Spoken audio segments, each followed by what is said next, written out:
Humanity is facing some enormous problems that could make everything collapse on us. And to save ourselves, we need to spend some serious money on solutions to climate change, pandemics, war, migration, technology, etc. But we have trillions of dollars being hoarded by wealthy people. So maybe we could redirect those trillions of dollars to more productive uses, like, say, saving ourselves from a destruction. So that's what we're going to talk about today, is where's the wealth, how does it work, and how can we redirect this more productively so that we can protect everything that we care about. Let's dig in. Welcome to the Human Survival Podcast, where we aim for world cooperation on critical threats to humanity. To survive, we must see ourselves first as citizens of the human race. To thrive, we must protect what is beautiful about humanity. This show is offered by the Human Survival Project, a grassroots movement for citizens around the world to push for a redesigned and much stronger United Nations. Our global threats need global cooperation. This is urgent, so let's start. Hi, friends. Welcome to the Human Survival Podcast. I'm Shelby Murtis. Thanks for joining us. So today we are going to talk about wealth and income inequality in the world. As you probably know, some people in some countries have more money than others, and that's a big issue. Actually, much bigger than most people realize, I think. And we're going to talk about that today with our fabulous guest, Chuck Collins, who I'm going to introduce in a moment. This show is part of the Human Survival Project, which is a fairly new organization that is attempting to push for a redesigned and much stronger United Nations so that humanity has the global systems it needs to manage global threats, especially our big existential threats that could make everything collapse on us if we don't deal with them soon. Things like climate change, the destruction of nature, pandemics, nuclear weapons, artificial intelligence, massive migration due to climate change, and inequality. And a lot of people don't realize inequality as an existential threat. But we've included it in the mix of what we address because it stands in the way of solving many of those other threats I just named. So we're not going to solve climate change if poorer countries cannot afford solar panels and other renewable energy. They're going to continue burning coal and oil because they have it. We're not going to solve pandemics if poorer countries cannot afford vaccines or can't even afford basic health care, like going to a doctor. Due to climate change, we're on the verge of seeing possibly more than 1 billion people on the move. And that's largely a poverty issue because people can't afford to make a living where they are, so they have to go somewhere else. So this is why we've included it in the mix and think it deserves a much bigger attention in our society than it's been given. As we did our framing around issues here, we could have called it poverty. We could have said we as an organization are focused on poverty. And actually we are, obviously, but the word inequality resonates with me more because it also acknowledges the people in the world who do have the money. It's not just about the people who lack money, it's about the people who do have money that could be used for good purposes if we chose to do so. And so a big part of this conversation, or what I want to focus on, is how do we redirect those resources in a better way so that we can actually save humanity from destruction?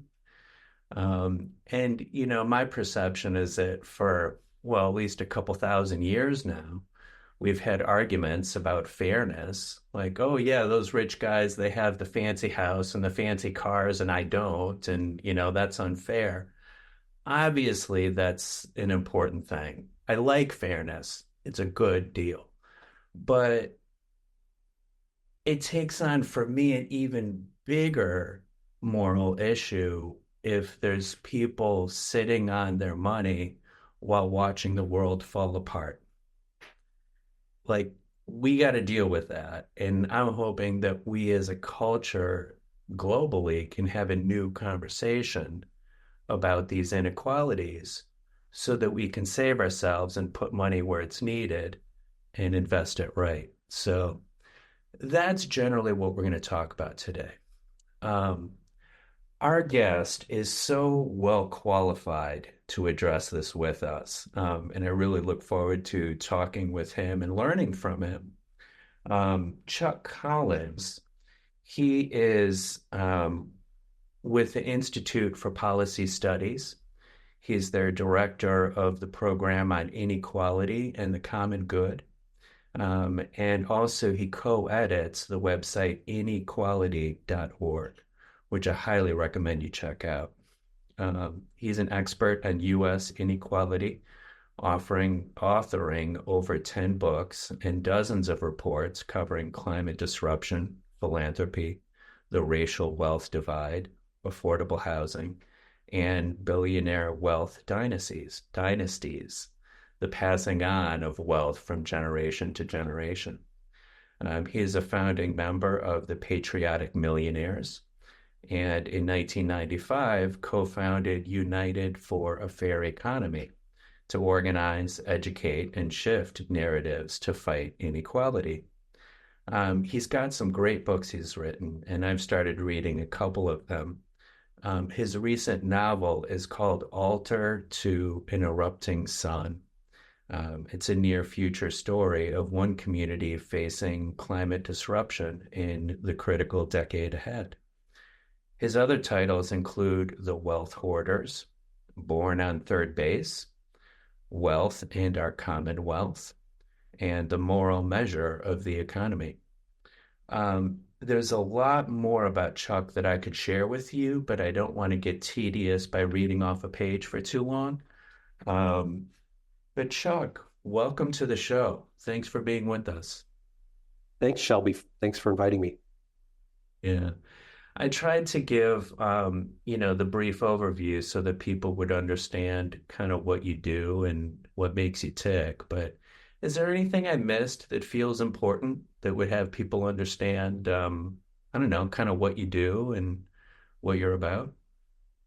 I thought your intro kind of spoke to the reason I'm here with you, that I see the sort of concentration of wealth and power distorting a lot of things we care about and making it a challenge to nimbly respond to the ecological crisis and other global crises. So I'm with you in terms of being motivated to understand how all these things intersect and sort of I also agree that there's a lot of treasure there that could be deployed to solve our shared problems and challenges, and it's sort of in the shadows or sequestered or out of reach. So so I'm motivated to, want to live in a more equitable society, address some of the disruptions and that we may be facing in the coming decades, and and the other just context I'll say is I grew up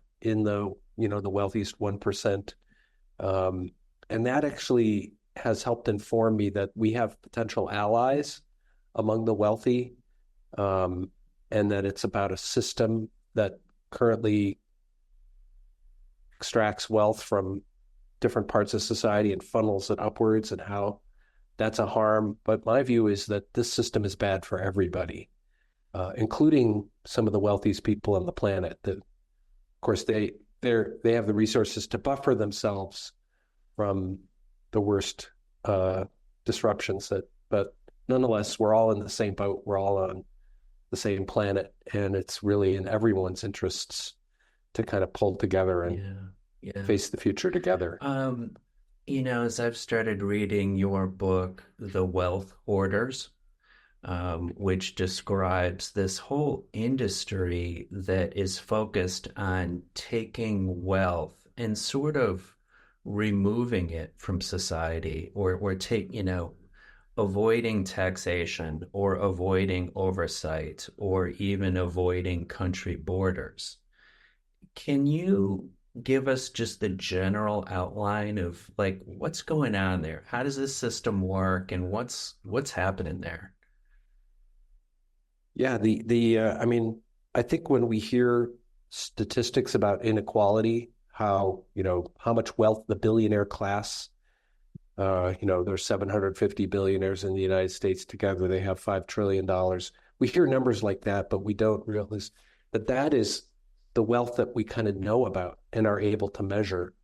And there's a fair amount of wealth that isn't even being counted. Wealth that's held by ultra high net worth households.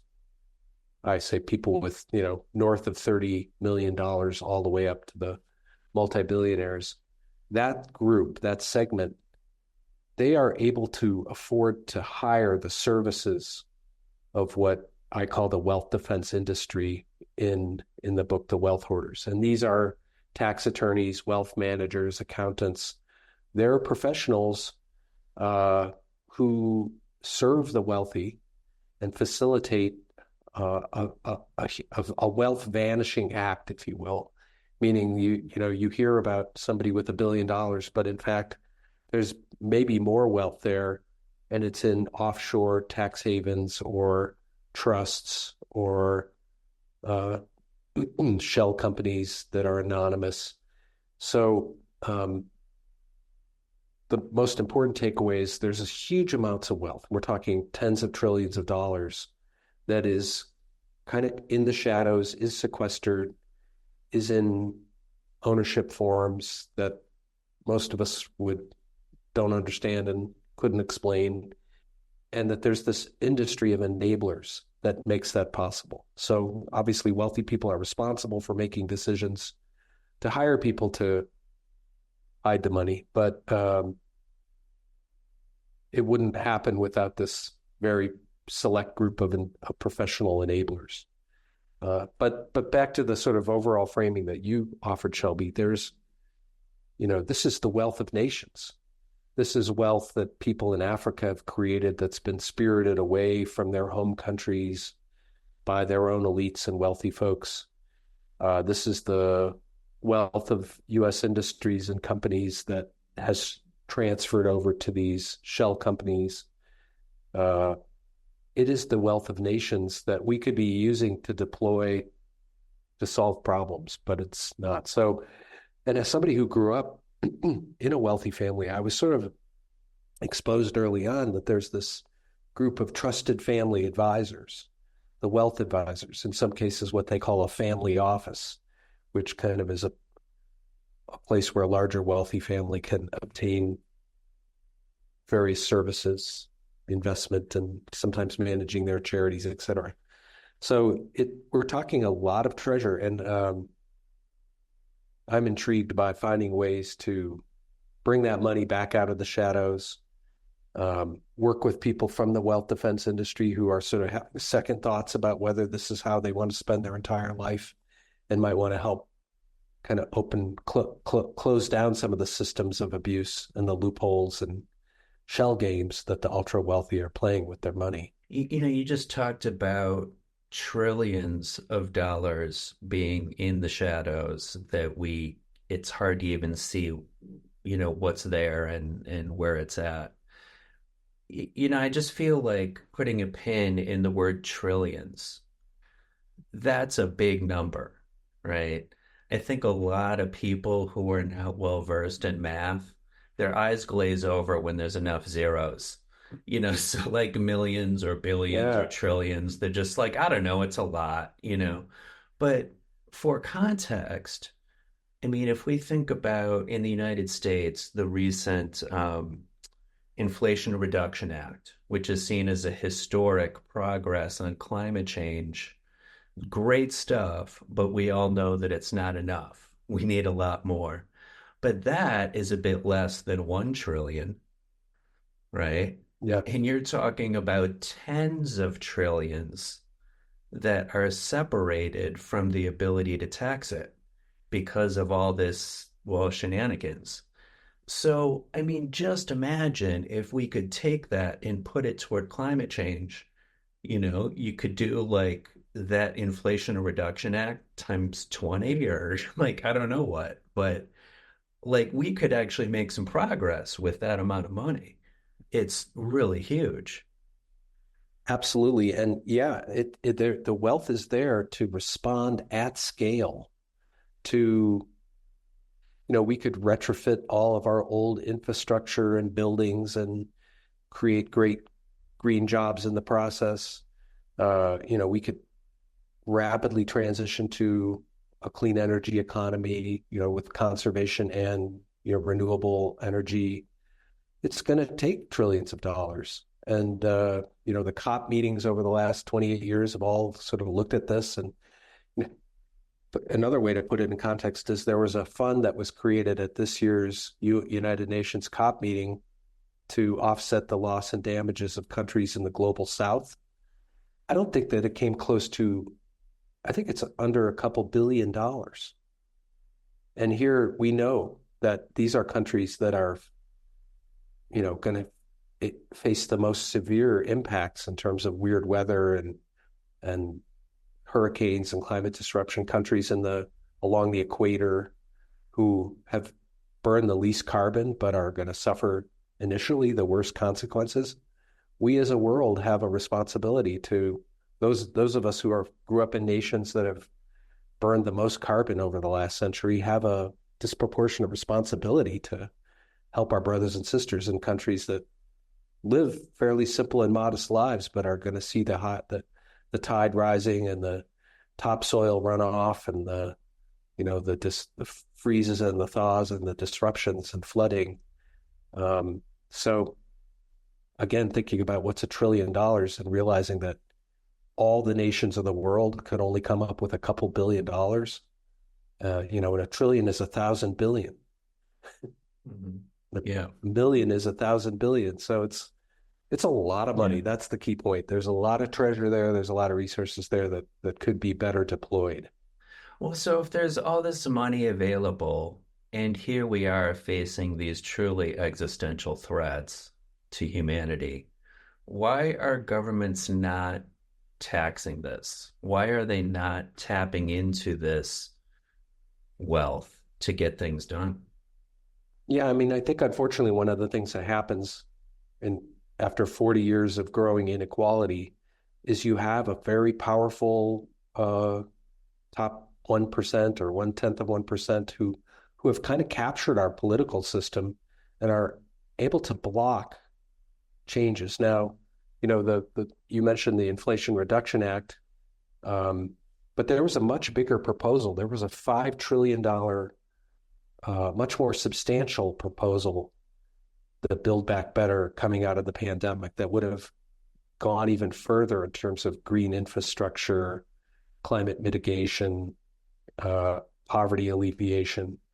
And it was going to be paid for, $5 trillion investment entirely with taxes on people with $1 million or more, and mostly people with $1 billion in assets or more. And so and that proposal was widely popular.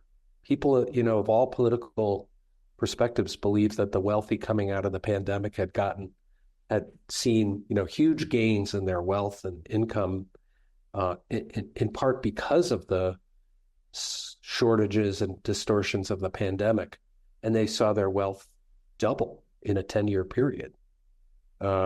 So, that's where I think our governments have been captured, and their ability to tax and put forward progressive tax policies has been stopped or thwarted.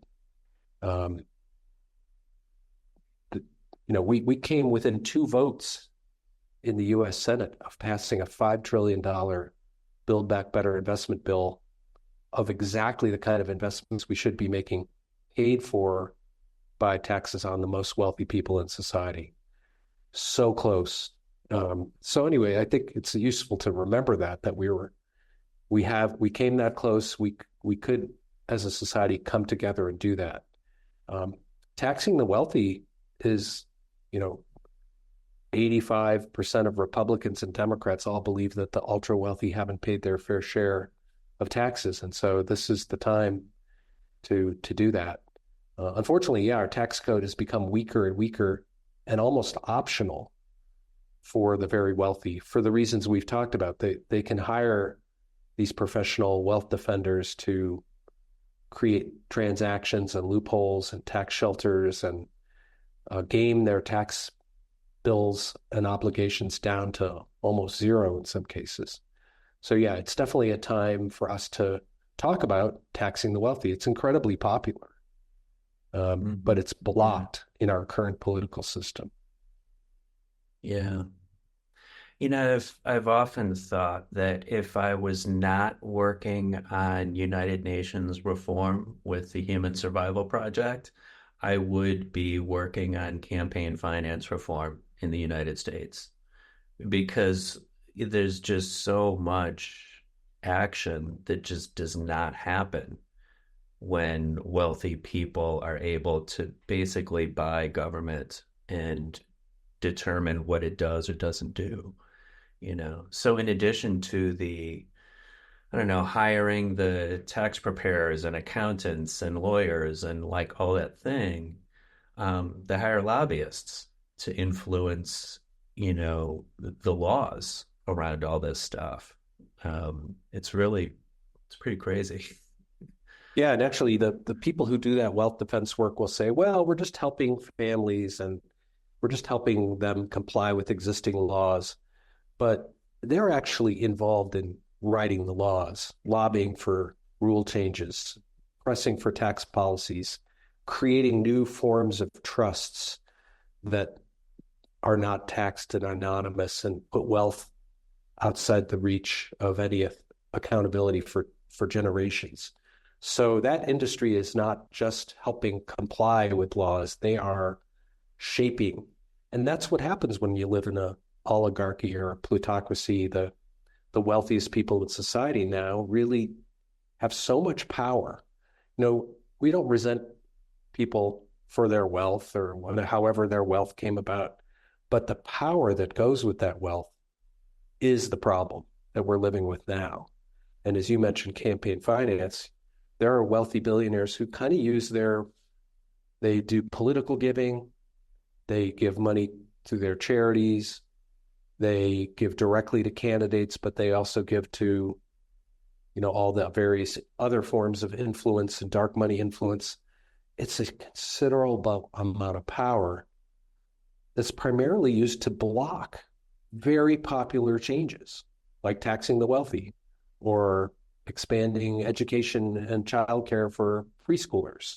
There's all kinds of things we know as a society we need to do to create real opportunities for everybody to thrive. But there's a price tag with them, not an exorbitant price tag. It's achievable, but our political system right now is kind of incapable of meeting the needs of the vast majority of people. That's what life in an oligarchy looks like. Yeah. Feels Yeah. like. Yeah. Well, and in addition to influencing public policy through lobbying, there seems to also be an influence of public opinion around these issues through various, PR efforts, because you have, at least in the United States, but I know elsewhere, there's a sizable part of the population that wants small government because they're afraid of being taxed. They're like, I don't want to be paying any more taxes.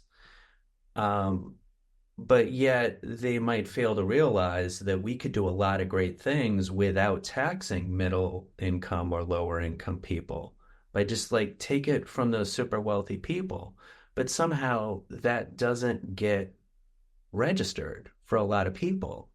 So it seems to me there's something going on there that is persuading the population, or much of it, to be afraid of taxes.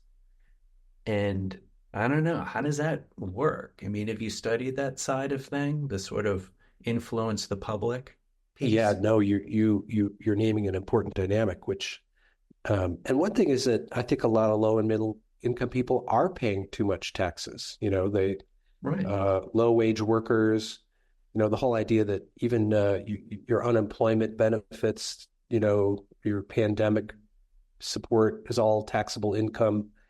To me, that's like an unfortunate way that the system is overtaxing low and middle income people. We tax income from work at higher rates than income from wealth. That's a classic example there. So, I think our system, our tax system could be a lot fairer. The anti-tax lobby has done a terrific job in making people feel like, hey, they're coming after you. So even that Inflation Reduction Act was paid for by taxes only on households with incomes over $1 million. Nobody whose income is below that has seen a tax increase, but you wouldn't know that from the public debate about it. So, Yeah. I think that's the communications PR side to create a sort of anti-tax climate. It's been one of the things that the anti-tax people have invested a lot in, and making us all feel resentful toward the tax man and the IRS. Here's an interesting thing: the IRS is completely outgunned when it comes to enforcing tax laws among the wealthy. Wealthy people can afford to pay lawyers and create these complicated trusts. And for the IRS to actually be able to provide proper oversight, they need to have people who understand those systems and are trained. So the IRS finally has got additional resources, not only to kind of enforce tax laws around the ultra wealthy, but to provide better tax services to everybody else. And in the last couple months, they've actually recouped billions of dollars by going after billionaire and millionaire tax dodgers. That's a good use. The IRS should be doing that. They haven't been doing it for 30 years. They've been more likely to audit a low-income person than a wealthy person. So finally, there's a sort of reshifting in the enforcement. But that's what, the Republicans have been talking about, closing down, shutting down government until they get cuts in the IRS enforcement budget, meaning they're literally lobbying. They're going to the mat, threatening to close government so that the IRS can be weakened when it comes to enforcement. That's kind of where we're at politically in the moment we're in. That's tough that there's such strong efforts to weaken it when we actually need it much strengthened, with like money and expertise to staff it up and actually do this work, Because, as I was reading your book, The Wealth Hoarders, it became clear to me how complex this whole system is of tax arrangements and shell companies and like moving money around and making it difficult to understand. Like, you need some IRS staff to dig into that and understand it. It's really tricky stuff. Exactly. I mean, that's complexity is the bread and butter of the wealth defense industry. I mean, they have designed these incredibly complicated trusts and transaction between these trusts. I mean, if I were to try to explain them to you, you would probably start crying and begging me to stop, so tedious. That's their expertise, is to create things that are so complicated that you require a forensic accountant to follow the money. And so, for decades, the IRS has been outgunned. They just haven't been able to have that expertise to follow the money and dismantle the shell games and find out, is this really a business transaction or is this a tax dodge? You hear people talk about, oh, the tax code is so complicated. It's actually not that complicated for 90% of filers. It's when you start to get into owning assets and sort of moving assets around and depreciating, the value, that's when the tax code becomes very complicated. It's because the private interest groups that have lobbied for all these little complicated provisions are making it complicated. We've been talking about, wealthy people, wealthy families. Um, they have their money invested in a lot of things. So sometimes it's tangible property, like, the mansions or the cars or the whatever. But a lot of times it's in, I don't know, financial instruments like, stocks, bonds, derivatives, or whatever crazy things that get cooked up. But, there's this argument I hear that wealth is okay because it's actually like the engine of the economy, that these people are investing their money into things that are productive, like, say, investing it into a company that's then creating jobs and economic opportunity. And this is the story I hear. Is there any truth to that? Or maybe, in other words, if governments did really tax these folks, and they would have to, I don't know, sell their stock or sell whatever in order to pay those taxes, would there be any negative consequences that we need to be careful of in doing that? Would we be hurting any kind of economic, I don't know, activity or progress that's being done with that money? It's such an important question, and it kind of gets to these different narratives, if you will, about wealth and the origins of wealth. So there's one story which I call it virtuous wealth, which is wealth comes about because people invent a better mousetrap. They create some kind of service or technology that's widely used by a lot of people, and they reap the financial rewards from that. And that's kind of a classic capitalist success story, right? You and I start our taco truck and we get a store, and now we have a chain of taco trucks, and then we sell out our taco business to Olive Garden or something. Like that's so there's a story of what I would call virtuous wealth, where the wealth is a reflection of work and meritocracy. And I think there is truth in that at certain stages and for certain people. We can think of people who've created things that are useful to society, and they've reaped financial rewards, and they should be rewarded. What I've noticed is there's also then a stage of accumulation where people are using their wealth to rig the rules, to defend their wealth. So we've been talking about that. Or they use their power in the marketplace to shut down competition and sort of extract more value from the real economy. So housing is an example of that these days. Most of us live in communities that are struggling with shortages of affordable housing. All of a sudden, these private equity companies are moving into buying up rental housing because they see they're able to squeeze more money out of those residents. They're stuck in rental housing. Mobile home parks. I've worked over the years with many residents in mobile home parks who own their home but don't own the land. All of a sudden, all these private equity companies are moving in and buying up mobile home parks because they can squeeze a little bit more value out of it. So that's sort of that's the narrative of extractive or predatory capital, using their power and advantages to take more. All of this is happening in our big economy, and what stories we tell about wealth really do matter. I like to say that that the story of meritocracy has this element of truth in it. What each of us does as individuals matters. You get up and work. Let's say you work 3 times as hard as I do, Shelby. You get up earlier. You are applying yourself. You are taking initiative. You're working longer hours. Well, I would say, yeah, you should be rewarded a bit more than me in terms of my time, your time and labor. Should it be 5 times more?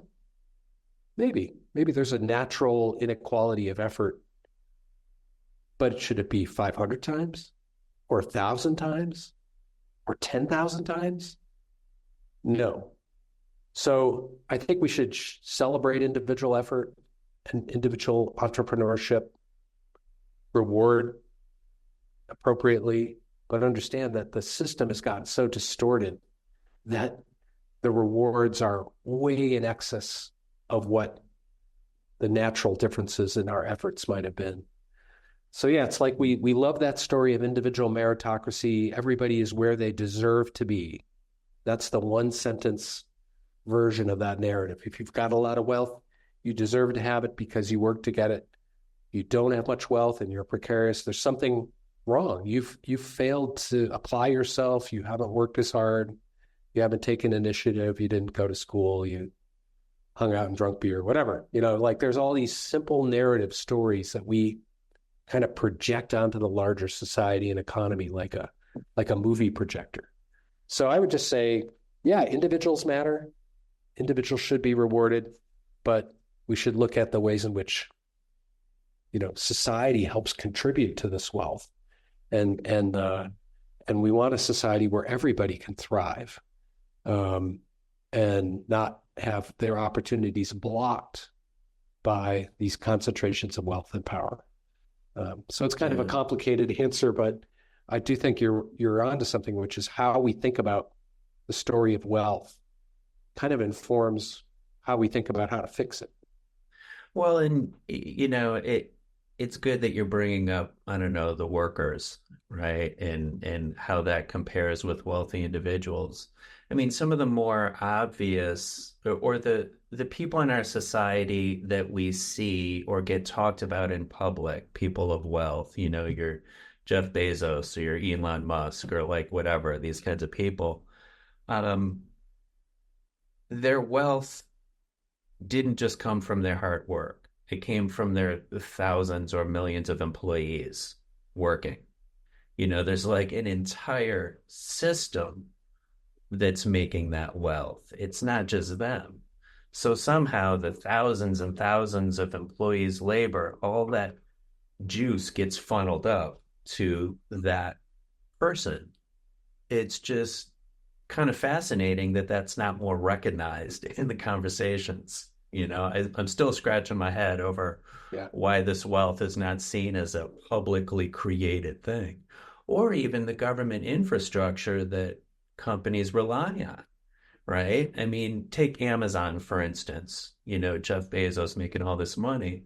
All those trucks are using publicly funded roads and airports and like all that, or the public education system that educated their employees, or, the police that will show up if there's theft somewhere, or like, there's all these things that helped that economic activity happen that are publicly funded.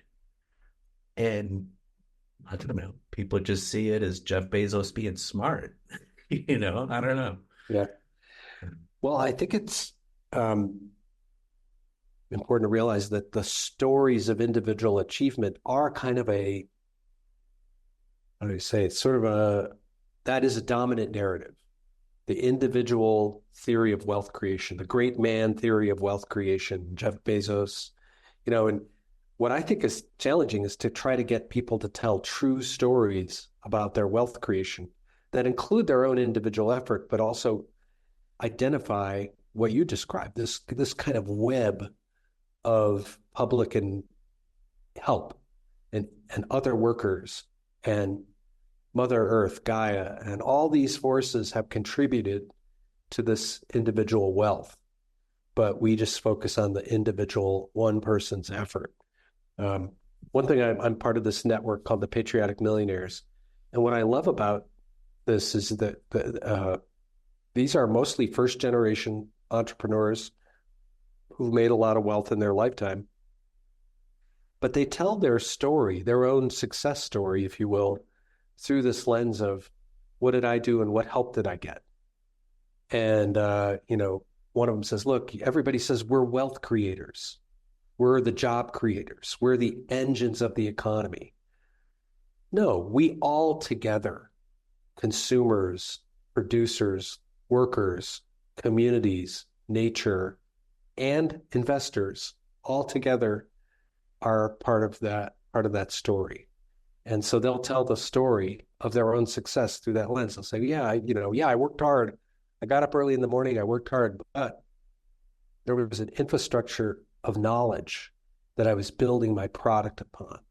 And that science and research came from public investments in science and the internet. And think of how the internet has contributed to productivity. No single person created that. If anybody created it, it was we, the taxpayers, invested in these technologies that created the fertile ground for other kinds of wealth creation and enterprises. So yeah, I think finding ways to tell true stories and disrupt this kind of narrative of deservedness, that I did it all alone and I get all the rewards, Barbara Ehrenreich, I liked it once that she once said,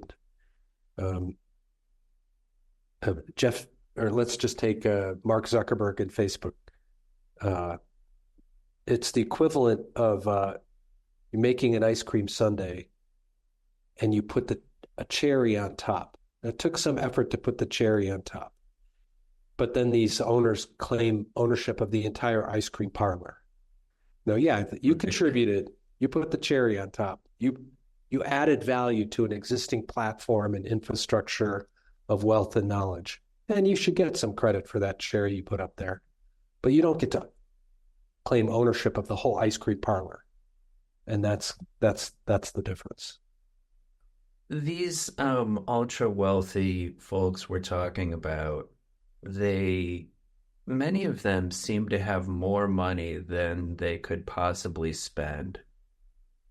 Like, there's only so many mansions you can buy. Like, there's only so many private jets you can use. I mean, are a lot of these people actually doing all this to just put more zeros on the end of their bank balance?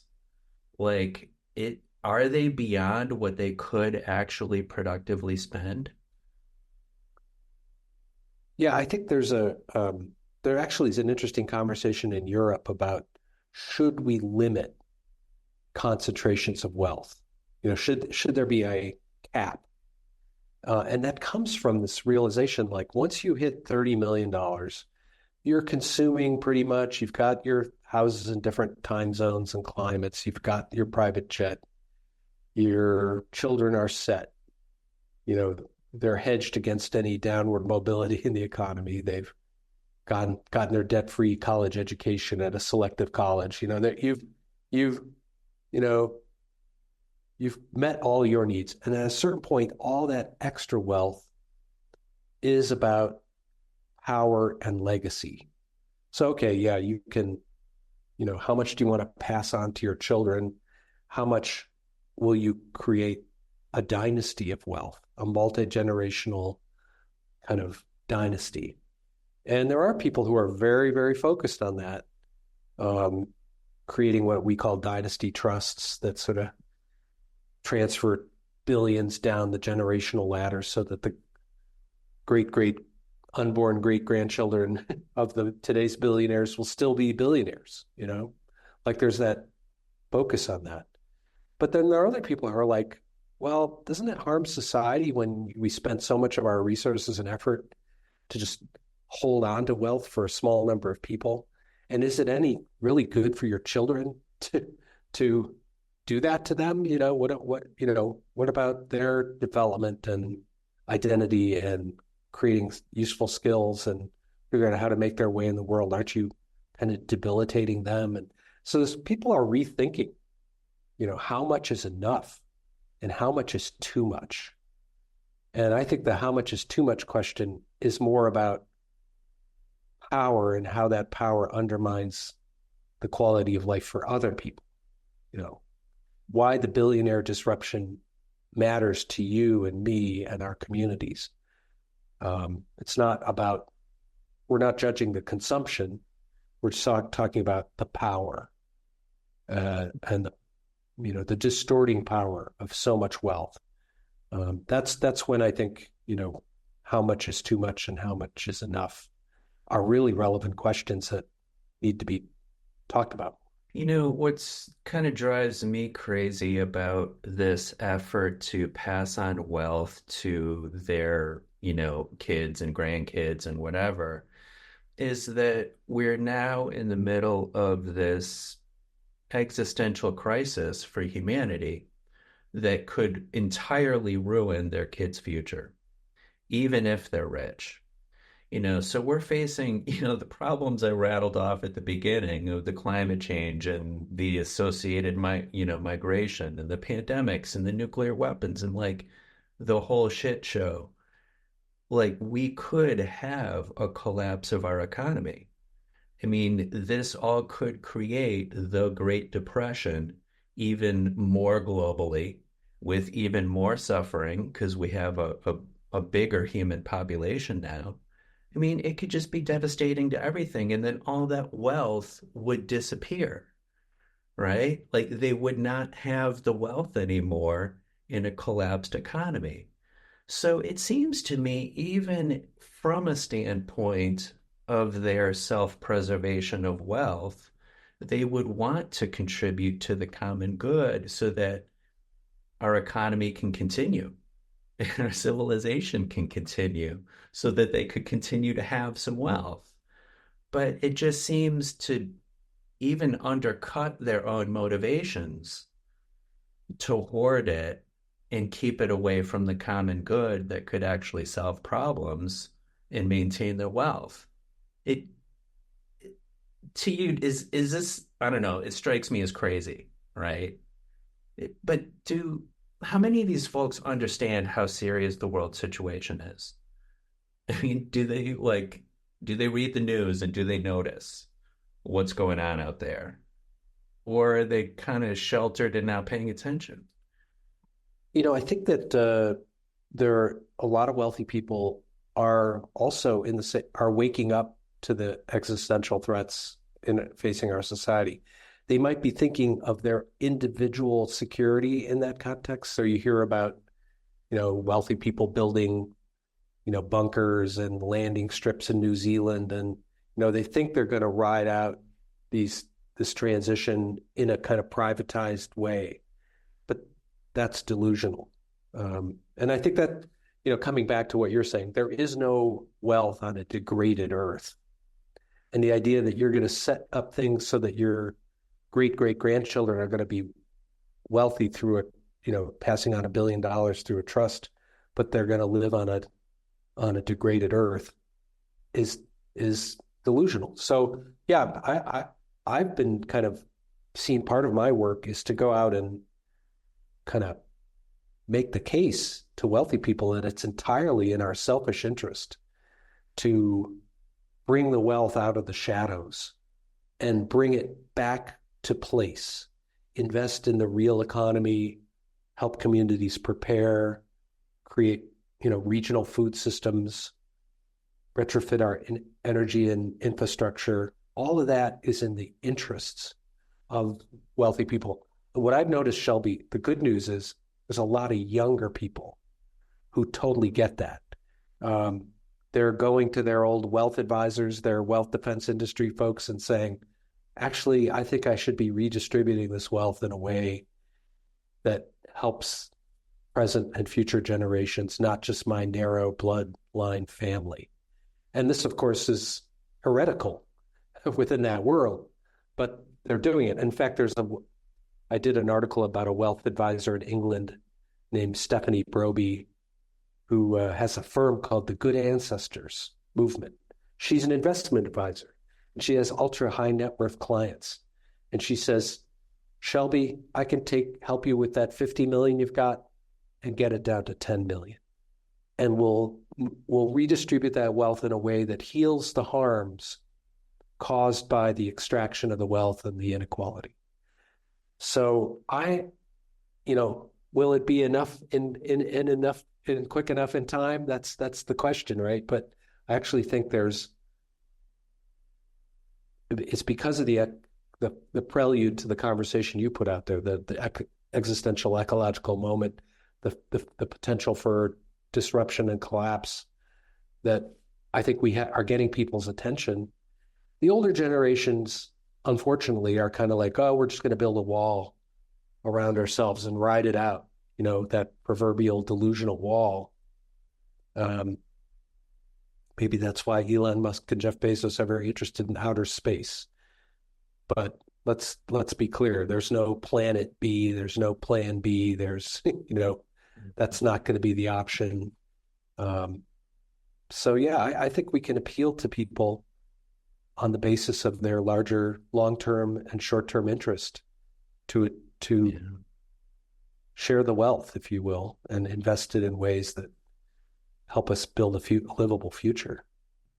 Well, I just note that if any of these well-intentioned, wealthier people are listening, the Human Survival Project can help you spend some of that money, right? We're going to need some resources to build up this campaign. So if you want to help, let's talk. But what I'd like even more than that is, we were talking earlier about how the wealthier people have such influence over politics and over public opinion, right? They have shown their ability to influence those realms. They could flip it and they could use that capability to help us improve our governments, improve our politics, and even get the public on board with it, with all that, public messaging that they do. Like, wouldn't that be wonderful if they could help us shift the culture to be more of a like, let's solve problems, let's get it done, kind Yeah. of political culture? It would be brilliant. Yeah.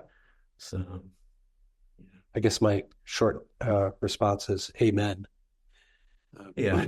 But All right. but I do Do think that. I We do have a think plan. Let's get it done. and it is important to like notice when when billionaires do that, when people act in a way that isn't just in their narrow gated community, gated resilience sort of framework, but actually is thinking about the survival of humanity. And I now there's way more billionaires who are waking up to climate change.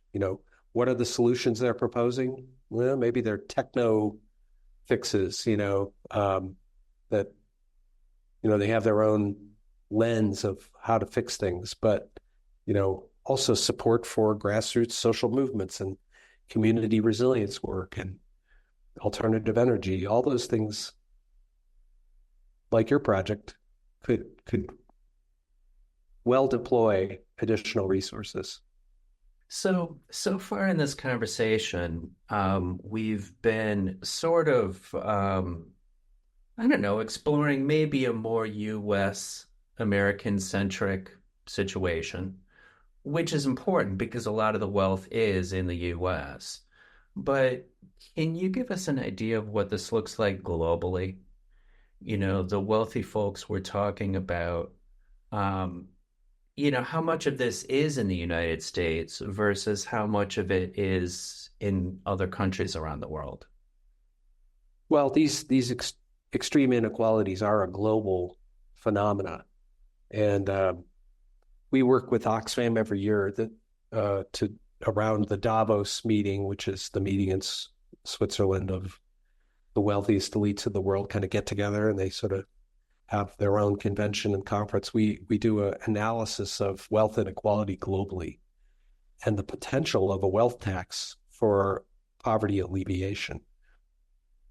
So there's and the issues that we're talking about around hidden wealth and the wealth defense industry are global issues.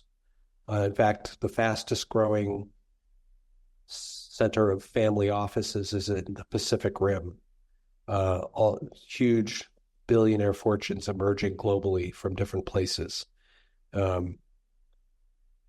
So the U.S. is an important driver of a lot of those policies.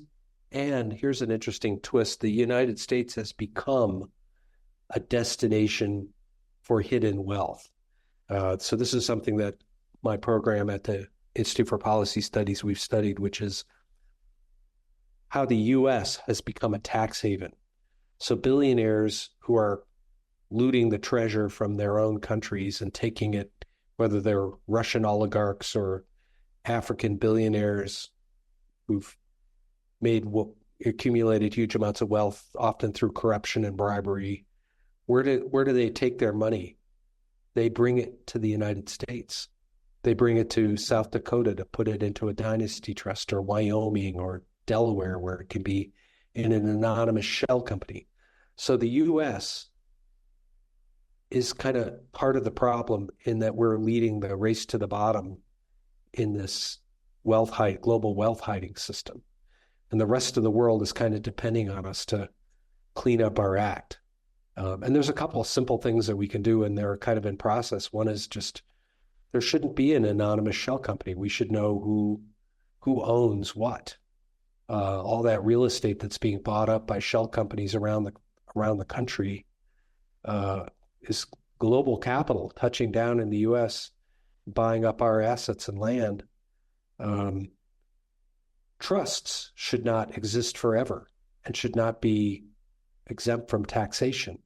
We in the U.S. could reform trust law in a way that helps the whole world retain their own community's wealth and treasure. So yeah, it's a global issue.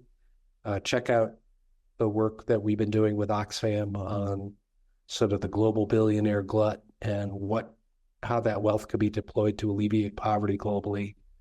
Those are some of the themes. And there's a global movement called Fight Inequality, which is in all the continents.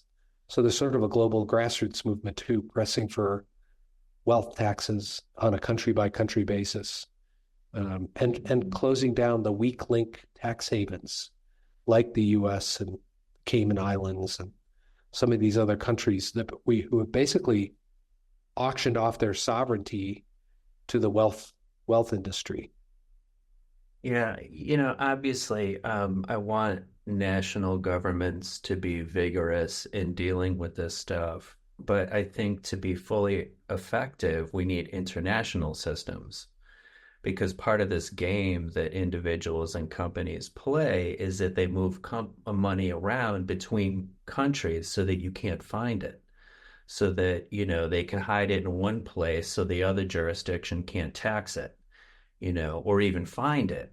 There's all this like moving it around between countries, and you're not going to fully get it unless we build a global system for even knowing where the money is and then being able to tax it. I mean, do you have a sense of what do we do there? Like, what might that look like if we build that good international system? We have a few good examples. In the last 2 years, the United States has been part of a process with 138 countries to create a global corporate minimum tax. So global companies like Apple, their huge expertise in gaming their taxes off between different countries. Apple makes a lot of money, but they'll say, well, the Apple logo is owned by a subsidiary in Ireland, and we pay royalties to that subsidiary. Oh, and by the way, there's no royalty tax in Ireland. So they figured out how to do all this gaming. And so the response is, well, let's create a global floor, and let's get as many nations in the world as possible to agree that corporations should have a global 15% minimum income tax in the jurisdictions where they do business. And they shouldn't be paying zero taxes anywhere. So that's a good example of, these are countries we came together, we formed treaties. Same thing with all the rest of the hidden wealth system. We can have global transparency. We can have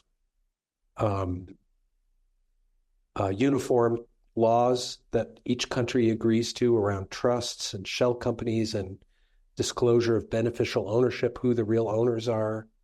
And if the United States and the United Kingdom took leadership in that process, you've got, within those two spheres of influence, you're halfway there. And then you will have some outlier rogue countries, but if Belize wants to continue to be a tax haven and have anonymous shell companies, there are ways that global countries can put pressure. We're not going to engage in trade with countries that don't have transparency and a fair tax system. And so you create a high road alternative as opposed to a global race to the bottom. So there are precedents, and there's a great network, Tax Justice Network International, that we're part of, that's looking at how to do this on a cross country by country basis. So we know how that works, and it is through global cooperation and the kind of work that you're engaging people to think about. As we build out that global system, part of it will be enforcement. We talked earlier about how in the United States, our underfunded IRS has a hard time chasing people down and investigating and having the expertise to dig into all this.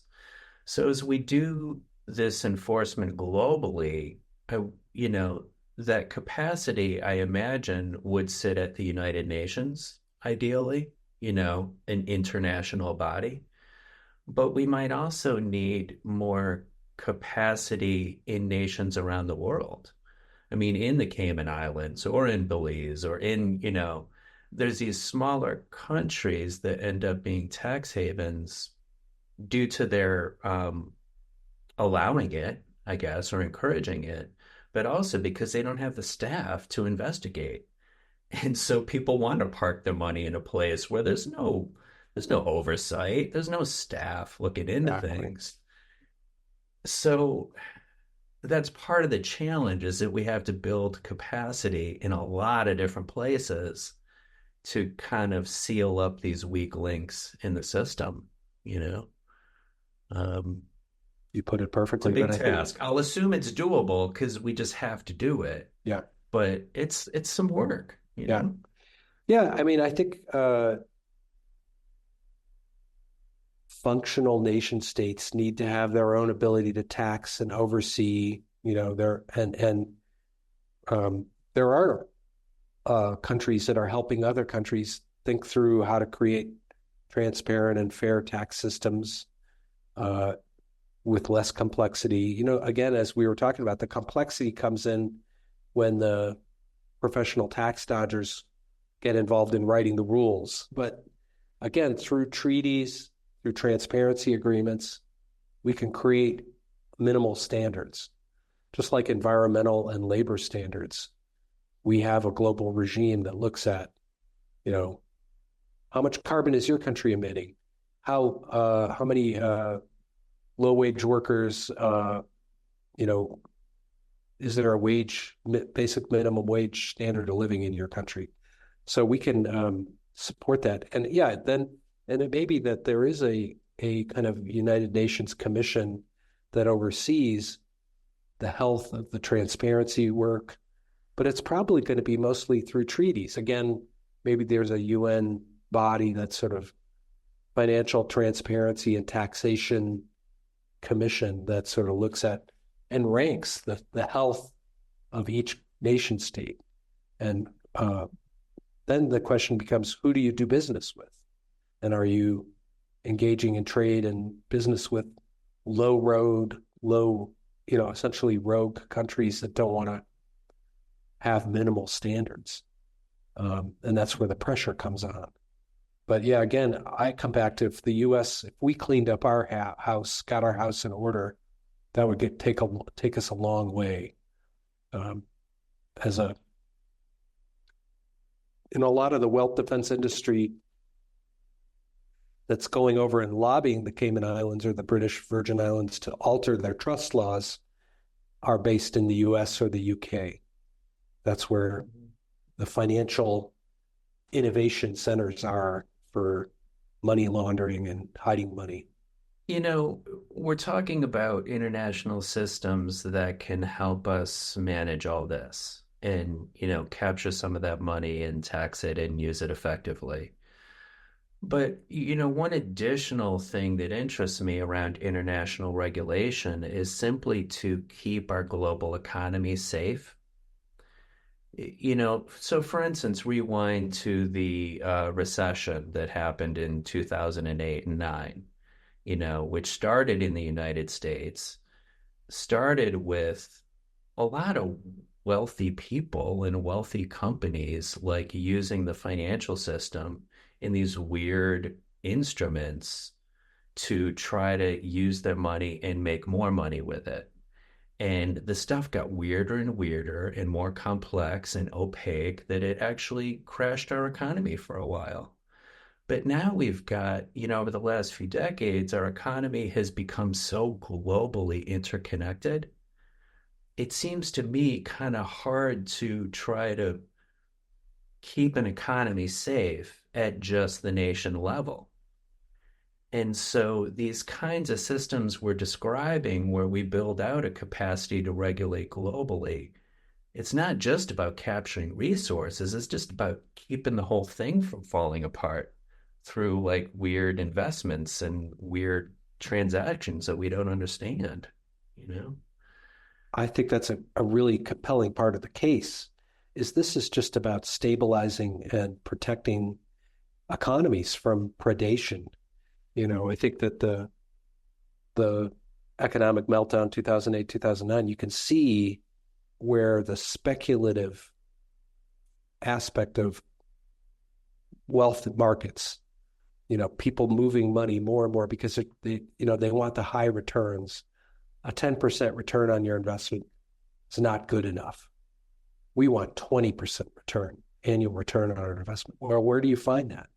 You have to go through the Dormer casino, not literally going to Foxwoods or Vegas, but literally the speculative investing arena of the capital markets, which 2008, 2009 just grew so huge amounts of capital being invested through derivatives and all these sort of complicated.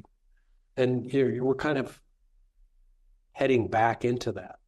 We know that left unregulated without oversight, that's what capitalism does. It just more and more wealth concentrates in fewer hands, and those folks want those high returns, so they move more and more of that wealth into the gambling part of the economy, which then destabilizes the whole system. So it's really in the interests, and this usually happens after global depressions. There's a reckoning around these things. Hopefully we don't have to have a global depression to kind of wake us up to the fact that we need to put some guardrails, as they say, around, what wealth can do and what it shouldn't do. Well, and we've seen this pattern before. I mean, we saw the dot-com bubble around the turn of the century. We've seen bubbles in housing, in mortgages, in energy. Like, bubbles happen when tons of wealth wants more money. So they focus in an area to drive up the price of it to make more money. And then it crashes and it hurts all of us, Yeah. But now we're just so globally interconnected that like nobody escapes that pain now. When something crashes, Yeah. it really affects everywhere on Earth, which, I think our global interconnectedness as a species, it's one of our strengths, but it's also one of our vulnerabilities if we don't manage that and keep it safe, and manage it at a global level. So, Yeah, well said. yeah. Well, we have, man, I've enjoyed our conversation. I've learned a lot, and this is all fascinating.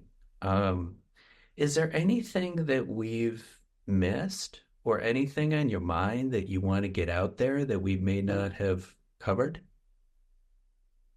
I guess sort of just in the context of what you and I are talking about, I think there is pressure points at this intersection of extreme inequality and environmental disruption that I've been, kind of involved in. Like I'm involved in a campaign to prevent the expansion of an airport. Hanscom Field outside Boston wants to triple its private jet capacity.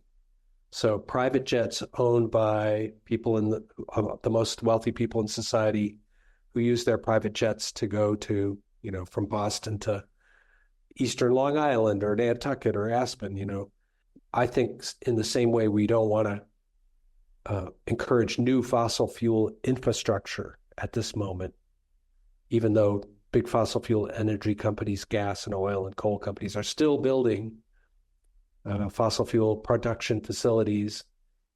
We should be transitioning as quickly as possible. Same way, we shouldn't be building new airport capacity for private jets. That's an example of a luxury that we can do without. So anyway, I've been excited to find kind of pressure points or campaigns that dramatize how inequality and environmental disruption sort of come together and how we can fix that. So anyway, I just mentioned that as something that, and again, we're very much part of a global movement that's looking at the private jet expansion. As inequality's grown, as there's more billionaires around the world, they all want to have a private jet, maybe a couple. And it's obviously the highest form of carbon emissions, any form of travel. So, looking for those opportunities, because I think as you kind of implied at the beginning, well, we're not going to tell people in India to not build a coal plant so they can't have electricity to have a middle-class standard of living, when the wealthiest people in America are flying private jets from Boston to New York because they don't want to take the train, which will only take 2 hours longer, whatever. So I think those are opportunities for engagement, and that's where I'm kind of animated working on those efforts right now. Yeah. Do you think our broader society could change its attitudes about wealth so that wealthy people would feel embarrassed by having those private jets, or embarrassed by hoarding too much wealth, or embarrassed by having so many mansions when the environment is falling apart? Is that shift possible? Can we make that happen? Yeah, I think that certain forms of excessive consumption should be embarrassing. In the same way, wearing fur is not so acceptable today. Flying on a private jet. I mean, I know that Taylor Swift, when she gets off her private jet now, puts an umbrella over her head because she's embarrassed to be seen getting off a private jet, doesn't want to be photographed. That's right. That's correct. You should be embarrassed. It's a harmful form of transportation. It's excessive luxury. So yeah, I think we did this report on who was using Hanscom Field and how they were using it, and we named the top 20 users, and they were embarrassed. And some of them contacted us to try to change the information or have us not mention their company. And, that was an indicator to me that, that's embarrassment is an appropriate response to profligate excessive consumption and burning of carbon emissions. And we know the richest 1% are the biggest carbon emitters on the planet. So, as we have more summers like we had last summer, smoke and flood and record heat waves, the more embarrassing it should be to be using a form of transportation which is antisocial and harmful to the rest of society. So yeah, I think the culture shift is important.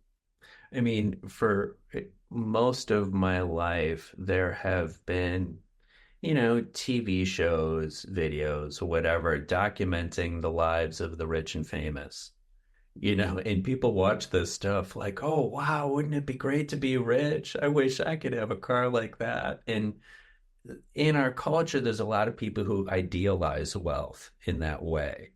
And it's sort of voyeuristic, and it's sort of like, I wish I could be like that. And even at that level, maybe all of us could participate a little differently and have our own different relationship around wealth. Yeah. And instead of like, I don't know, framing it as awesome, be like, hey, you know what? How about if you take that show off the air and not make it seem so glamorous? I don't know. I mean, I think for a lot of people who don't have wealth, aspiring to wealth is an understandable goal. And, but I think what most people want is just stability and security. They don't, they would love to be able to help people around them and family members who are struggling. That's what most people mean by wealth. It's not the power to make you do something I want you to do, which is what extreme wealth is. So yeah, I think there's a healthy desire to like have wealth and stability and savings and a little bit of a cushion and something to help the kids and help your brother who's struggling, whatever, that's for most people, that's what wealth is. And I think we need to maybe have a different understanding about there's wealth and security, and then there's extractive wealth or extreme wealth or plutocratic wealth that ultimately harms the rest of us and the rest of the world. We need to make that distinction. Well, this is actually one of the things I loved about your recent novel that I've been reading. I'm halfway in and I look forward to the other half. But, you portray characters living the good life on modest means, right? I mean, and you don't have to have a lot of money to live amazingly. So in your book, you're showing these people who, are self-sufficient locally. They have such strong community and support each other. And, I found myself often reading it feeling, I don't know, almost jealous or envious. Like, wow, I want to live in a place like that where I'm surrounded by it's like a family of 20 or 30 people all looking out for each other with such, I don't know, it sounded awesome. And, I like Well, yeah, how you frame yeah, how the culture could look. yeah, and that's where fiction allows us to imagine, what would a healthy community-based resilience look like? How could we live together and thrive in the face of a disrupted future? What can we do together? Yeah, and I'd never written fiction before, mostly written, books about inequality that you and I have been discussing. But it was fun for me to imagine looking ahead. The book has a little bit of a future fiction, the next 7 years, to imagine, people kind of creating rural communities where they could share resources, have livelihood, celebrate together, kind of imagine a different culture. And because it was my novel, I didn't have people with a lot of cell phones or social media gizmos. They're sort of not, that's not part of this imagined future author's prerogative there. But, it was just imagining a face-to-face connected community. And I think you said jealous, but I think we all long. There's some longing there.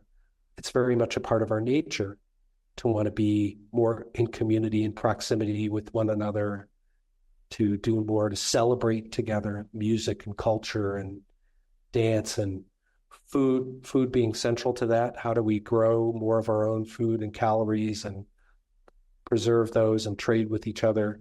So yeah, part of the fun of writing that novel was to imagine what a positive future could look like. We have a lot of images of bleak futures, but in my work on the Human Survival Project, I talk about these horrible issues that could be scary and all that. But it's also a celebration of humanity to do this work. And it's about protecting what we love and care about because it's so damn beautiful, And it's like, let's keep making the beautiful stuff, So the two go hand in hand.